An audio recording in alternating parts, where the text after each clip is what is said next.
Right, so welcome along everybody to our usual 10:35 morning meeting.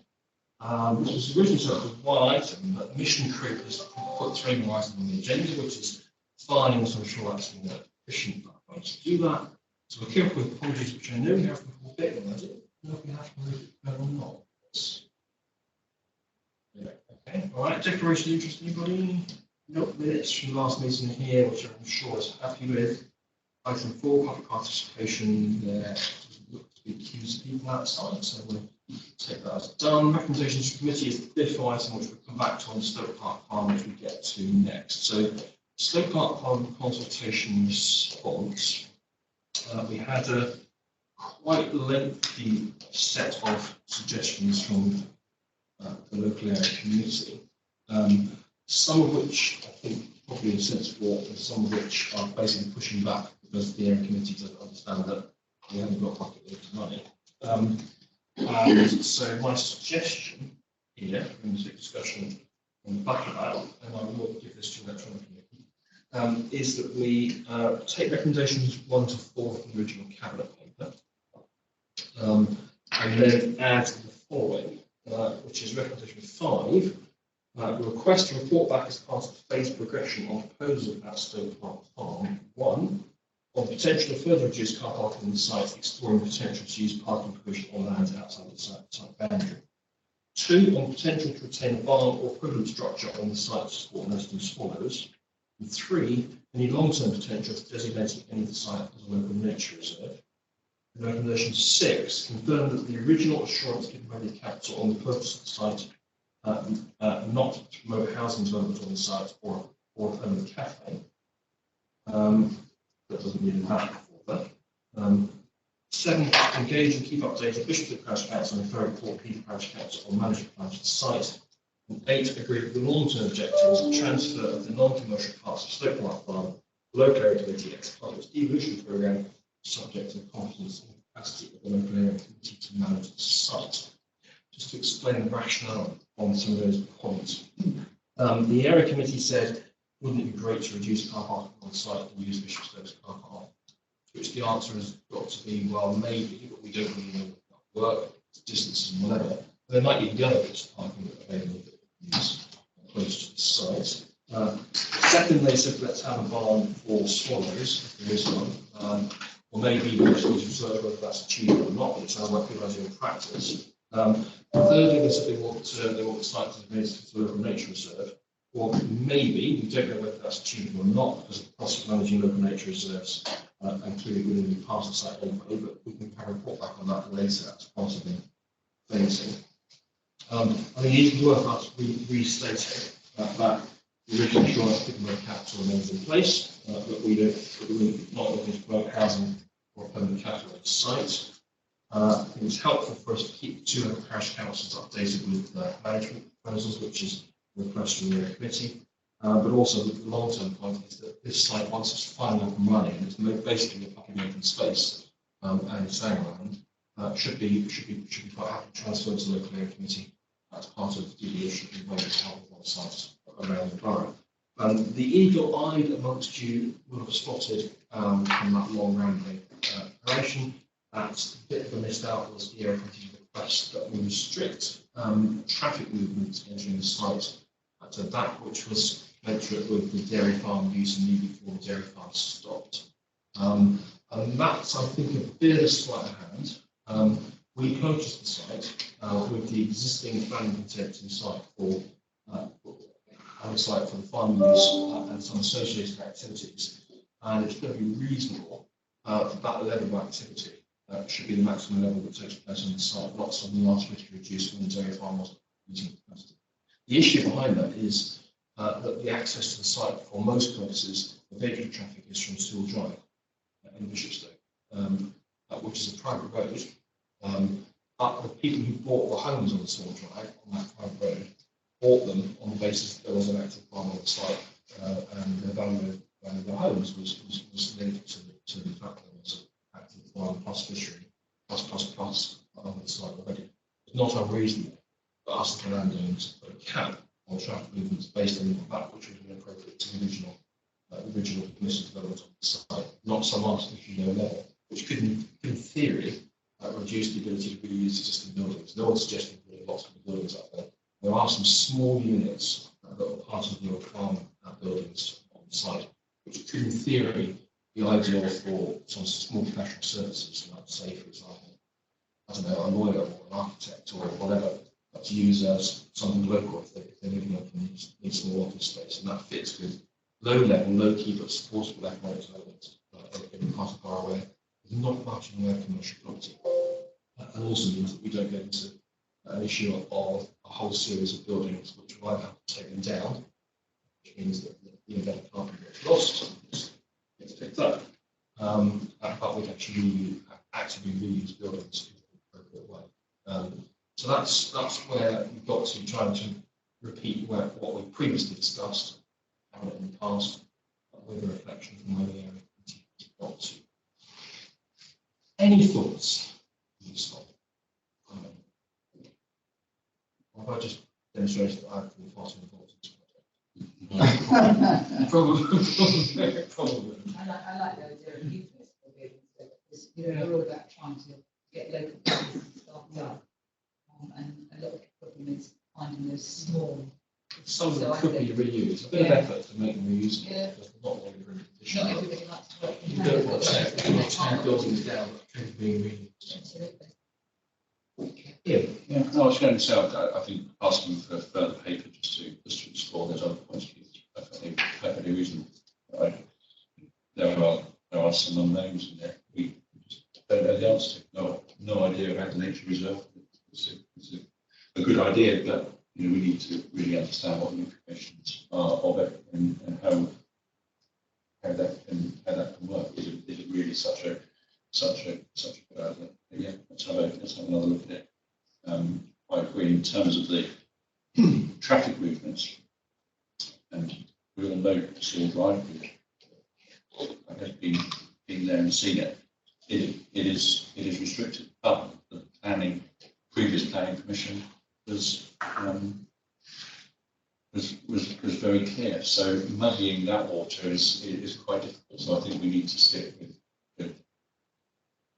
the last line in the sand, which was the permission that was available then. There's been no other commitment, as far as I'm aware, to any other level. So I think the point that's been raised back from the LHC, the word immediately is probably in there. It's immediately before it ceased operating. That's not quite that's not quite the case, and that's not quite realistic. So no, I'm happy to agree on the point. Anybody else? So anyone hasn't been up to Cllr Farm, it's worth just taking a drive there and walk up there, because it takes a bit of working out where you are, so you might want to be accompanied by somebody there before. But taking the access from Cllr Drive, which is kind of a wheelie route through back streets of North Bishopsgate, but then up past the fishery, which is wonderful. The fishery itself is worth exploring. You need also need the fishery businesses permission to go there, take a look at they breed tropical fish, and one of the country's main exporters of tropical fish around the world. Somewhat oddly, they either count them out or they weigh them out, depending on the size of some of them are like that size, and some of them are that size. They count those and they weigh those. And they're one of the main the top 3 exporters in the country. So if you go on Amazon and try to buy bulk orders of tropical fish, I think you can. They normally sell them to places that sell tropical fish, which I guess are like fish stores or stores, I don't know. But they sell them direct to customers individually, not very lots. Yes, it's really interesting to see it up there, and then carry on welding your way around. And then at the moment you'll access some of the land, which some of it will be sandlands and very crested land, which will give you some fantastic views over the Corben Common area, and up around the back, and you eventually wither your way up to Crowns Hill in Fairhope. You can take the footpath to its extremity. Probably even be close enough to Nick Aldridge's house to get Anybody else on Cllr Farm? James? Well, okay, could you just, you've elaborated very well, showing your very detailed and expert knowledge.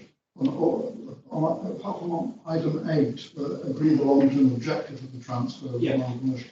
Could you just elaborate? The wording sounds a little bit harsh with regard to the competence. Yeah, and it's not capacity of meant to local sound authorities. harsh. How is that? Okay. How is that measured? That's the existing policy Ah, for transfer of sensitive sites.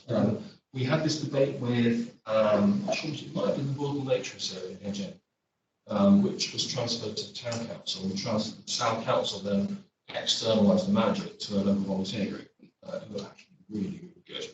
And one of the people behind the volunteer group was one of the people who was poking comments on this one, saying what would be good, and we listened very carefully to George Baker on that. What we said with most sites, we just hand those to the area committee, if they're straightforward. Bits open space, areas, whatever. Maintenance, even Paul would say some of this stuff perfectly competent for any parish council to do. Sometimes then it's by advice. Some of these more specialist data areas require a bit more general competence to be able to oversee. So we instigated a policy probably a decade or so ago now that says that for some of these sites, we just need to understand that we have no doubt, but we are being the responsible landowner and transferring the management to the area committee as opposed to the corporate centre. The area committee in theory would also do its own thing, which is good, but there have to be some limits on it in terms of quality. So that was just repeating. so it's a consistent policy. It's consistent policy. I think there will be the loop market change doesn't read that way, but it is, and that can be explained. Because this is what we've done in the past. I'm familiar with service of Flex and all the rest of it that they have, of course, but I just wondered, there can be a point at which there's competence and capacity, and then 5 years on, maybe there isn't. What happens? Yeah, I mean, at that point, it's still owned by the council, isn't it? So in theory, we can always reverse these things, but philosophically, we don't want to do that, do we? Because the whole point of our democratic arrangements, we want to try and push down as much as possible to get closest to people. I'd much rather, in time, that conversations about what is really happening with the Great Crescent Union. That's a discussion for the area committee. I don't think we want to have around this table because probably we're not going to be going up there very often. Whereas probably Bishop and councillors might be more likely to. So their ownership of the local site is going to be better, hopefully objectively, than will be the case from around this table. The same staff support is going to be there to them, whether it's area committee manager or cabinet manager, but that's the theory. We haven't yet had a situation where area committees carry something back, but it could happen. With some complex sites. Really? Just a very quick word from me. Apologies for being late. I read the paper in great detail, and obviously all the comments, etc. Probably for the consultation, but also the feedback from the local parish councils and indeed obviously the subsequent comments from the LAC. With the Sangland issue as a whole, I think we do, and the paper does sort of bear this out. We do have to be really careful, I think, about what our list of aspirations, what we can actually genuinely do on the site, but also in effect what actually the Sangland is for, and the areas within that Sangland you may actually either want to open up, obviously, to more pedestrian access to enjoy spaces, open spaces, like stuff, etc. Obviously, all the benefits to that, but also areas on the site that actually we want to leave potentially alone or with very little human intervention, or managed intervention through a stewardship perspective with regards to nature recovery and obviously habitat restoration and everything else. So it is quite a complex thing. Obviously, the paper does touch on quite a lot of that stuff, which is really good. But I would want to make sure that we had all of that framework set in place, if you want to make from the ecological perspective, or whatever we need to do before we was to hand that attention to an LAC. Yeah. Obviously, the greatness of the news stuff is obviously incredibly good, really, really cool. Else, obviously, there will be pond creation and all that kind of thing, habitat creation to do that.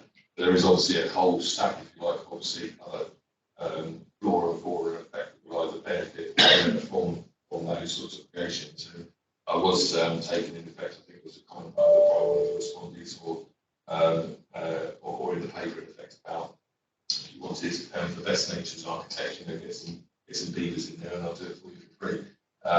Maybe not be able to dig a hole potentially, but certainly if there's an existing waterway there now. I know that they have in other sites, if you like, where the beavers have been introduced. The biodiversity net gain within 6 months was just off the chart. That was just purely by them doing naturally what what comes to them. So there are potentially really great opportunities, and long held the view that I'd like to see some groups each of those project partners that are sort of taken up. But there are all sorts of things like APPs and all that kind of stuff that potentially open that up. Maybe sell some soap on honey or something like that. But there's all sorts of opportunities, so we need to be open-minded about potentially just looking at what. So all the potential opportunities there. There's a good commercial opportunity there. We've got a kind of airline just out one point heath where boreholes are going down. And the clay that's coming up behind you just now is superb quality. So we have discussed maybe installing a kiln and making some one hole in these marks through most of the but those are the cool points. I think we should be looking at doing those kind of things. Anything else you want to add? I've just added into the wording here on James's point. It's good just in terms of how to make clear to the world before most of the time to phrase it in line with the existing policy. Things that come up without just being shared. And no sneaky everyone therefore happy with this one? Yeah. Good. In this case, I'll take that one as done. And we'll move on to the next one, which is one hole heath, and it is boreholes, and the private heat network that comes with it. And just as a slight preamble to this, Ian and I were out this morning, 8 o'clock in the morning, tramping through one hole heath, managed to walk the length and partly surf the length of the new road that's being constructed in both directions, and saw the first 5 boreholes that have been drilled this week. There are 250 more to come. But not boreholes, they will run at about 10 per week when they're up to speed, and will be complete later, and it'll be awesome. It's fascinating to go and see. Come back to that later. But the package here that's presented suggests that we progress the private heat network, initially at least, as a loop system just for the first phase, and then consider separate phases as they come along, rather than the earlier proposal, which was to bring up front the whole one massive grid with changes in finance and technology suggest that going for the smaller approach is better first, maybe better anyway. We will review this as we progress the project over the course of the coming years. But there's nothing so far to suggest that the approach is inappropriate. The contractors will decide to do a job. Quite a good amount in the rain this morning. They work on the process. They bore holes Monday to Thursday, then Friday repairing their kit and cleaning up and preparing some issues, some of the edges around the boreholes that have been bored. But some nice little pipes were poking out of these boreholes, which will look very good, even though we well. So that's that. So the recommendation here is to progress with the package section paper. Any debate on this? It's more of a question, comment, really. I'm really happy that all this is going on with the heat services, but Lowford Community Centre has caused us a lot of problems, and I just want to have reassurance that we've got faith that these groups are going to be doing it properly, constructing this properly, because the pipe work and everything that's gone down at Lowford has cost us a hell of a lot more money than it should have done. None of the work was done correctly, and it should be that we're learning from lessons and moving on with them. But yeah, it's just having that reassurance that we're not going to have to say an old rubbish that we've had that ends up costing us a hell of a lot more money. No, that's a good point. We had this discussion earlier in the process about the issues that go for clearly that was a single bore 10 years ago. The technology has moved on since then, and I think the conclusion that we reached retrospectively was that the spec was wrong in the first place, because we didn't have the right quality place as part of project management and the site. This has got the benefit of having lots of people have it for a long time, and a contractor that, as a matter of routine, does big projects on a much bigger scale than this. And we were talking this morning about projects in central London where they have to go down twice as far to project work, and this is kind of business as usual, although it wasn't. And although this is still quite a big project, it's not earth shattering, it is earth shattering. It's not unusual to be doing projects on this kind of scale now, and there are projects that that contractor done elsewhere that will be successfully. That's going to establish part of the market. So I think we felt some reassurance on that, both in terms of our client staff on site, doing a good overview, plus also main contractor on site that we've worked with over the course of the last few months on Road 3, and the contractors they brought in for discussion as well, which they are overseeing as a contractor, and we were speaking to those teams on the site this morning, which was reassuring. Yeah, I can repeat everything you just said here, but I think that is a big thing about this. This is our site. We've been in it from the beginning. Working very well. Yeah. I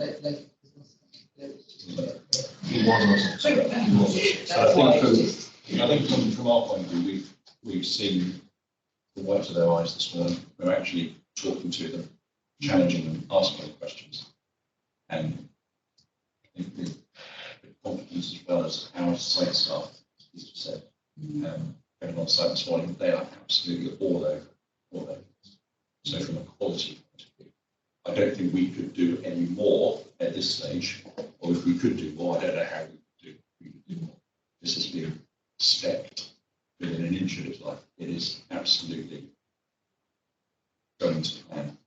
That's not to say that the plan previously in Lowford wasn't the best plan in the world at that time, and that's quite possibly it wasn't. But I think the fact that we're all over it, there will be regular meetings. These are senior guys that are visiting and talking to the guys doing the work. The subcontractor is absolutely qualified to be doing the job. So I think as far as we can be, you can be as assured that we're not going to have I think there is a bit of reassurance that, in 10 years on, these guys are doing big work. I mean, I think also it's now not quite as routine as someone installing electricity and gas infrastructure, but this is about finding a way of not installing gas infrastructure. But in terms of the way the technology is working and has been adopted and is in place and working, it's now not unusual.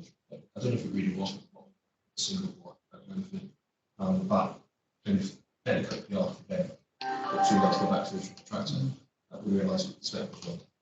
That suggested we didn't have project management skills properly in-house to do it, to be honest. Is there an opportunity to connect up, Kevin, with somebody involved with Lowford to see actually what did go wrong there? Just from a high level point of view, just to make sure we're not we've got the understanding. Reinvention is where we're. I'm sure the scale is so totally different. That it's just not. I'm sure there's going to be no equivalence because that was just one community work, albeit a very big community. But so in the wrong place, perhaps in the wrong place. So if it is a lesson learned kind of thing, whether that it might be worth it. I'm sure we ought to dig that out. I'm going to look at it. And his shoulders didn't his right shoulder didn't quick enough now. Okay. In terms of a critical path, I mean, we can't dither on this. We're committed. The whole project this is the first stage and needs to be executed. And it is a subcontractor after all we're talking about, isn't it? Rather than the main contractor to us. Okay. I take it we're content with that. We'll take those as agreed. What I will say, following on from the visit this morning, we thought on site, I thought on site and started too, it would be really good if we get a cabinet walk around. Which we're going to try and find an 8 AM slot in the first half of September. Before it gets to horrible weather, for an 8 to 10 AM slot to do the equivalent walk we did today, which will show you the work on Road 3, the main spine road from Buff Lane to Lane. It will show you the elevations of land closer to the northern housing part of the Cobham Breach.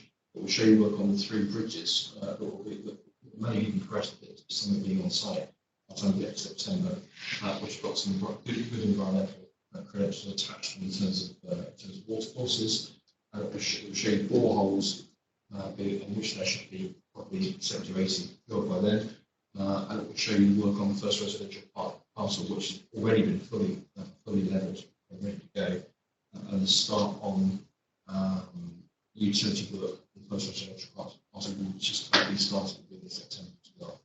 And the critical point to pick up from all that is that we are doing what we said to do, which is infrastructure first. And as we talked on site this morning, a lot of stuff we are doing now for the major development, if it had been done by a modern council order, some of this work will be taking place after the houses are built. And although there's a financing cost to do infrastructure first, actually the critical path in terms of scale of activity is such that it actually should be genuinely more efficient to do it earlier rather than later, as well as causing much less inconvenience to residents who would otherwise already be on site. Just take a look at the park as an example of infrastructure last or never, and also attach to that, given the kind of landscaping in the course of it as well. And the site work is progressing very well already, and some massive site features on site. It should actually increase the value of stock as well, as people will see the finished product, not attacking into the site when they're visiting the site, which, from those of us who've done some site visits for other major sites around the country, as you know, I have in the last few months, it's quite obvious the way it increases sales now. You see a high quality finished product on a muddy field with a player which was built in 10 years' time. Right, good. I think we're done with that one. Let's do another one really quick. Page 1, 2, 3 of the agenda is the EC bid, and the proposition here is that we support the East Town Centre bid for the next 5 years. This is a pretty straightforward report, really. We've got a document handed out which we can look at afterwards or hand back to reuse. James, did you have anything you wanted to add to this one? Well, it seems to me a bit of a no-brainer. I mean, we discussed it with Andy and all the rest, and you've got the document here. It says, yes. That's the recommendation, and I think if we were to flip the coin and say if we were to vote no, it would be a pretty bad reflection in our commitment to Eastleigh and Eastleigh Town Centre. That's all I wish to say, Chair. Okay, right. Any trees here for any, if there are any complicated questions, most probably not. But we happy to simply to agree this? Terrific. Right, that's that one done. That was easy, wasn't it? Thank you. No, thank you. And if anyone wants to come in at any point and talk to us or go around with the town rangers or see anything we do, please let me know. Please email me and I can arrange it. Okay, right. Thank you much. Thank you. That's good. And then we go to the final item, which is the Eastleigh cycling and walking strategy, walking cycling strategy. And we have a paper here, again, really technically complicated questions, I'm sure they can be answered. Callie, are there any technically complicated questions? James, are you going to do what's in this one? Well, I'll make a few introductory remarks. I think we've got a little bit cautious because low traffic neighbourhoods, as they've been termed, in some towns and cities have been getting a bad name. I mean, it's getting some kickback because the creation of little cul-de-sacs and all the rest of it has meant that actually instead of eliminating rat runs, it's actually made the rat runs worse. And that's only referred to here overall, and that we're looking for a more pleasant environment with quality streets and more secure, safe enjoyment. I've got that quite right. And so, you know, the other thing that is state, I think, is that in terms of infrastructure, actually doing anything in physical terms, everyone's cash strapped, very difficult, very challenging, and really important that we cement the relationship with Hampshire County Council, we work on it, we're talking about public highways and all the rest of it. But the public consultation was good. Not that many people participating, but 68% in favour of more cycle walking as a commitment. Of course, segregated was what we're all striving for, but difficult to achieve without new infrastructure. And 82% of folk participating in the consultation supported the vision. So that's my heads up. And if you really want to have the real questions answered, Al is the expert. Very much welcome this, obviously, all the details going into this. Obviously, we have had discussions in the past over the various elements, if you like, walking cycling, so it's absolutely quite as well. My issue, in a way, is this obviously sits within our sort of framework. We're looking at it sort of sit next to the panels and stuff. But how does it genuinely influence large developments that come on? Because there are developments sort of even close to my area where, to be honest, I would say that walking and cycling strategy, walking and cycling is not looked at as being something that's been actively promoted within a large development. It's the car that's being developed that's being promoted. And active, as you say, active streets, or where you're looking at trying to sort of balance that out or trying to get more walking and cycling as being priority over cars, shall we say. This doesn't seem, in my view, to really sort of feature that highly in the sort of planning process. We just seem to sort of have that normal blueprint of we're wanting to get X amount of houses on site. These are the this is high road, these are spur roads, ours not going to be adopted, blah, blah, blah, all the issues that we have. Cycling and walking is the pavements that go next to the roads, not necessarily the fact that we're creating something that says, how do residents get to something quicker, if you like, by walking than they would do by driving the whole way round to get to it. And, so I just wanted to know how this would genuinely have sort of weight to be able to say to developers, well, no, actually, we're going to your master plan needs to be far more sort of brilliant with regards to cycling and walking rather than just being cardboard development.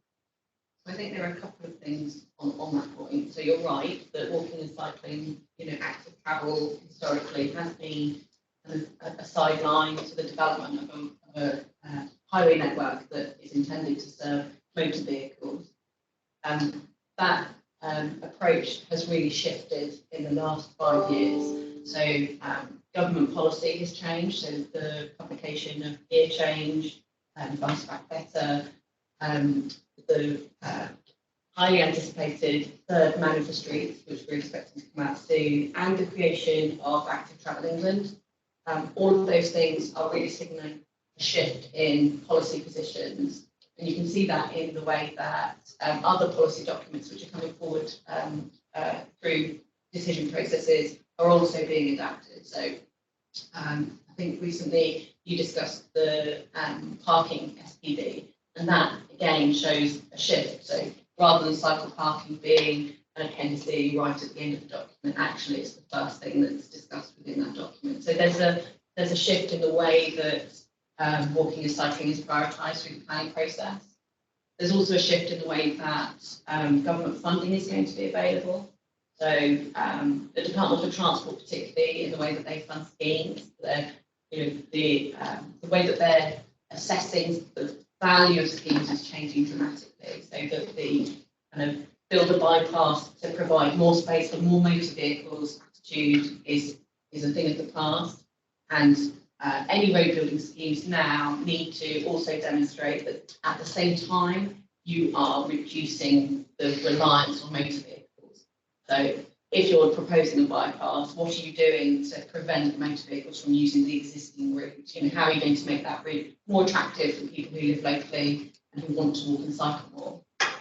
I think also the feedback that we're giving through the planning process is being given more weight through the decision-making processes at local levels. So councillors in the LACs making planning decisions also are more aware of the responsibility on us to achieve our carbon targets and to get people making local trips by more sustainable means. So there's a few different ways, but I do think there's a kind of a big sea change happening in the planning process and funding processes around walking and cycling, which should lead to better provision, better quality provision, more connected networks, which are safer, and that will encourage people. We've seen it, we saw it also over the pandemic, didn't we, where motor traffic disappeared and everybody was out on their bikes and on foot enjoying, a really pleasant environment. And I think there's a lot of demand for that to return.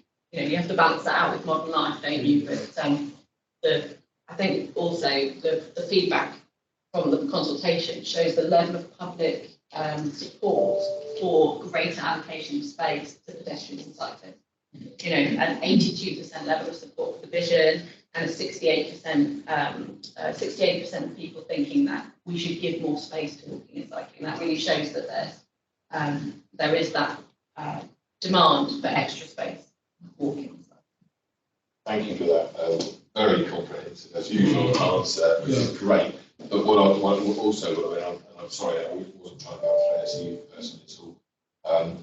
But what I will also be looking at with a slightly different places, is the county also pushing developers or whatever through their constituted responsible highways agency, in effect with their LTP4, to make sure that they are pushing as much as we are going to be able to try and do ourselves as the highway authority, to make sure that these things are put in infrastructure first, as people are saying, so that we do get these segregated, if it's the right approach, and more space for segregation of cycling and walking when at the planning stage, rather than trying to retrofit something later, which is just not going to be really feasible. Yeah, and I think you mentioned LTP4. That sets the hierarchy of users. The county council will be providing more of a focus on walking and cycling in their responses to planning applications in future. And they've also recently adopted the local walking and cycling infrastructure plan, so the LC WIP. That sets out the aspiration for the creation of a primary and secondary network for particularly around cycling. And they will be looking to secure contributions to developing that network further. So there is this kind of big shift, like I say, in the focus away from catering for motor vehicles. Obviously, access still has to be maintained, but really looking at how we protect people walking and cycling. I really welcome this because, as we see, lots of people get in their cars to drive somewhere to go and have a walking thing. So if we can get walking and cycling paths that are meeting up. The only thing is, if we're going to adopt this into working alongside planning, we need to make sure that we have got a robust policy there. Because what we don't want to do is have applications that come to LAC and they say, well, that's not planning consideration. You can't do that. So we need to make sure that something is in policy that says we can make those demands and the developers to do those things. I was just going to go back to your Horton Heath, actually, in terms of all of the things that we're talking about in small steps, aren't they, to change behaviour and to change planning, change how people think about things.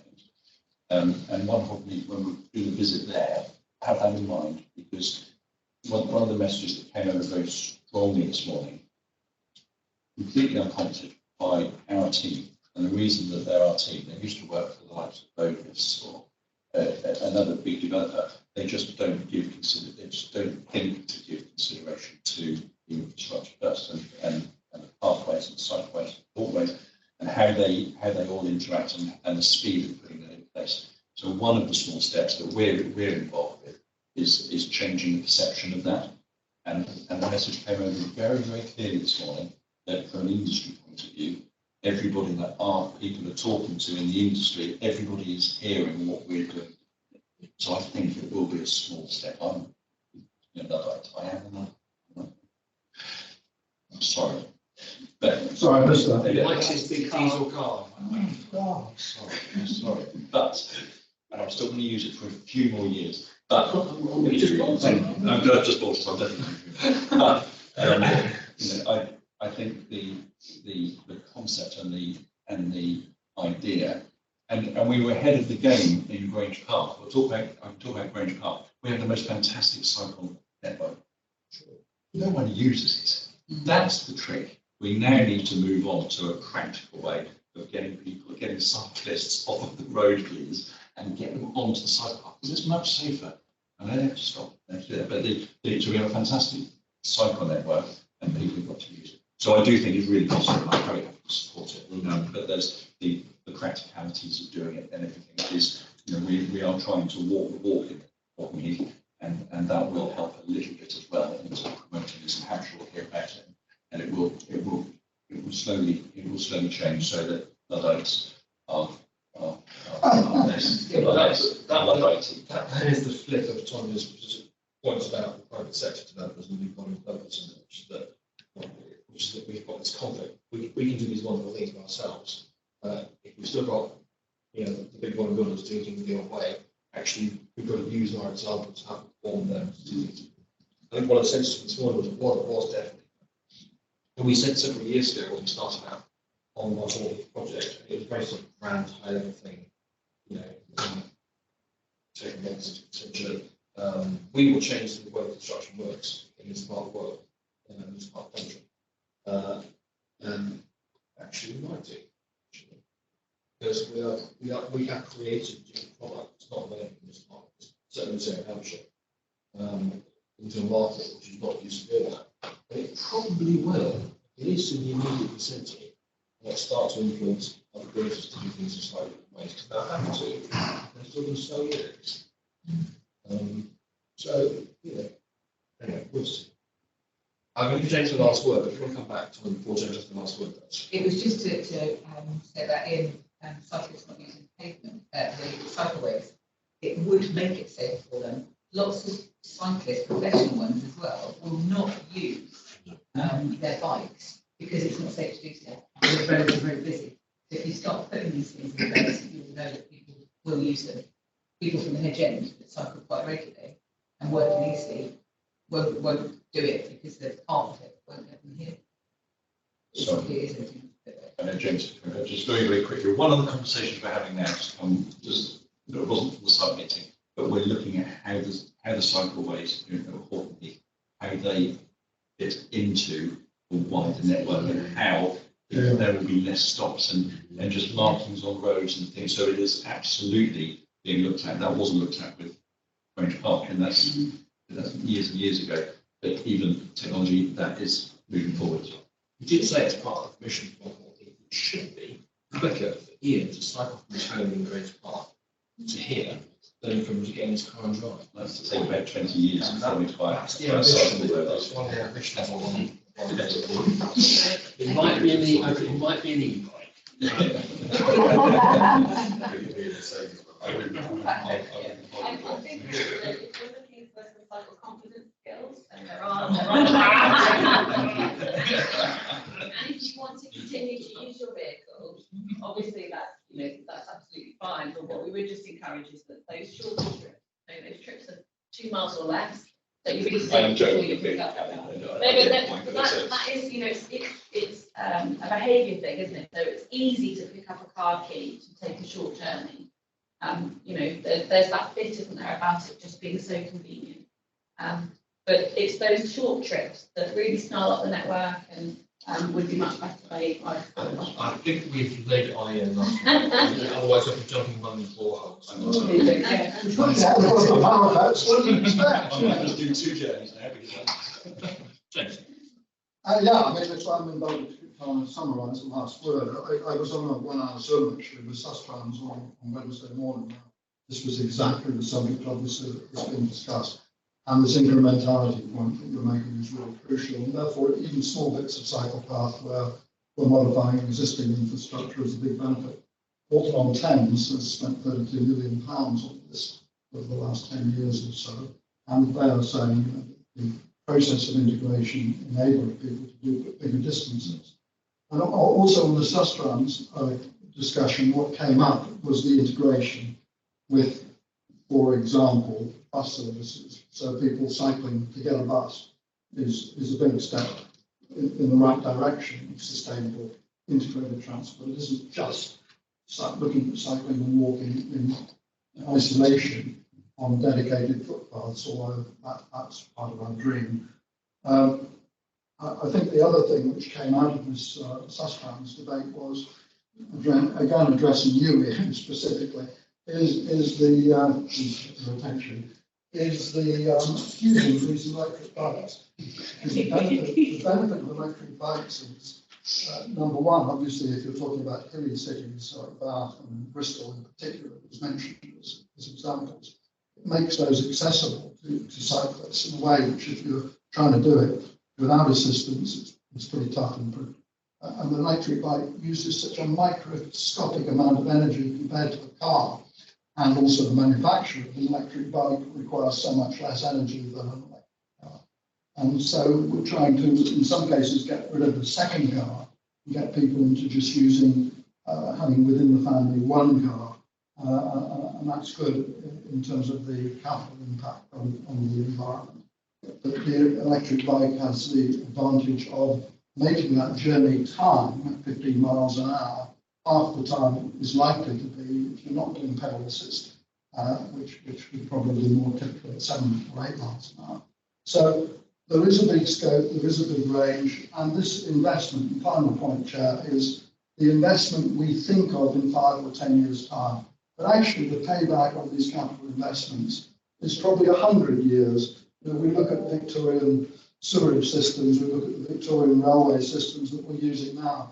Dedicated cycle paths built now that can look expensive and be underutilised will be used much more in 20, 30, 40 years' time as we move on with our challenges on global warming and the planet. Thank you. Thank you for that. And the critical point is just making the financing work, isn't it? Financing these things on the basis that those developers can't finance something every 4 years. So there's a mix to be worked through there. But, and of course, the Boris Fund that was created, this current government has halved, dramatically cut back on, which is earmarked and dedicated to this particular area, which is totally shocking. But not so much. All right, I think we're around the middle of this one. So if we are happy to accept the recommendation, consultation completed, supported, that's not done. Good. Thank you very much, everybody. I think that's the end of the agenda. So thank you very much for your time on this lovely, sunny Friday. Hopefully we can